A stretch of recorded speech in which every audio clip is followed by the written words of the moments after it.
This is perfectly timed because Novogratz has been the piñata of Bitcoin when it goes down. It's been the genius of Bitcoin when it goes up. And all of a sudden, Larry showed up at the door to say, hey, big, respectable firms can prosecute and do Bitcoin. Link Lawrence Fink of BlackRock to Mike Novogratz. Well, what's happened is people, as you suggest, make fun of Bitcoin and other cryptocurrencies, but now the establishment, Larry Fink at BlackRock, is now saying they're going to have an ETF, if approved by the government, in Bitcoin. So you're saying, wait a second, if the mighty BlackRock is willing to have an ETF in Bitcoin, maybe Bitcoin's going to be around for a while. Lisa wants to jump in here, but I'm going to cut to the news moment. Is Carlyle announcing this morning a Bitcoin advocacy?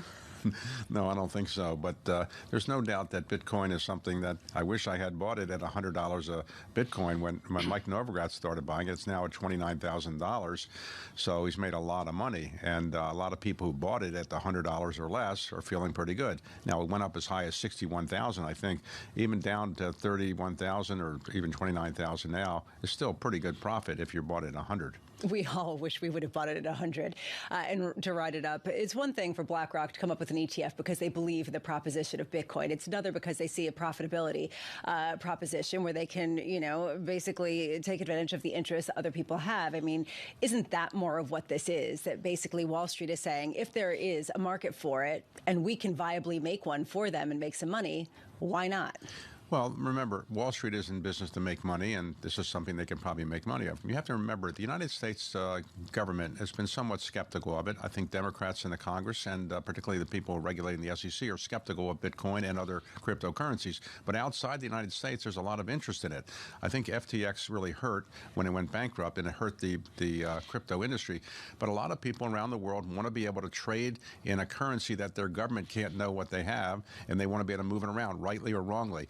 And so I don't think Bitcoin is going away. I think the Republicans on Capitol Hill have been pretty supportive of it. There's a difference between having a seamless cross-currency payment, basically saying that instead of going to Western Union, I can go and just transfer something in Bitcoin if it has a stable enough price. That's one proposition. But the proposition of Bitcoin as a store of value that could kind of be bid up the way that gold or silver could seems to have been parked with the advent of yield suddenly that you can get for actual money. I mean, isn't that sort of the feeling that you're getting? Well, there's no doubt that when interest rates are as high as they are, you don't need to have gold or other kinds of things to get you some solid return, because when you get 5% on treasuries, but eventually 5% will be coming down at some point.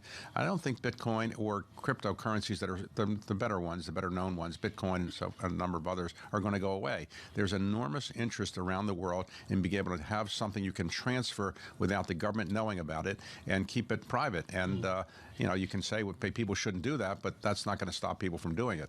Mr. Novogratz on Mr. Gensler, what did he say about the efforts of our chairman of the Securities and Exchange Commission? Well, Gary Gensler, who's the chairman of the SEC, is not a big fan of cryptocurrencies. I think that's fair to say.